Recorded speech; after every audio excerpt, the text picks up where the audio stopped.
માત્ર એક જ દિવસ બાકી છે ત્યારે વરસાદ બંધ થતા ગરબા આયોજકોએ ગરબા ગ્રાઉન્ડમાંથી સાફ સફાઈ શરૂ કરી છે।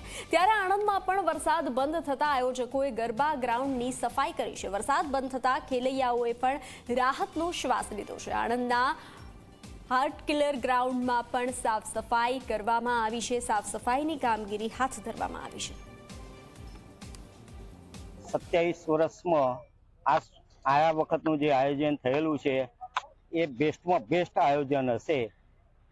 અમને વરસાદ થોડોક નડેલો છે તે છતાં પણ અમારી જે કંઈ ટીમવર્ક છે એ સારામાં સારું કામ આ વખત કરીને બતાવશે।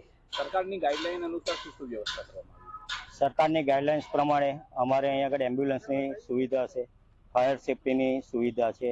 દરેક એજન્સી પાસે અમે એનઓસી એની લીધેલી છે કે કોઈ પણ પ્રજાને કોઈ પણ પ્રકારનું હાનિકારક થાય।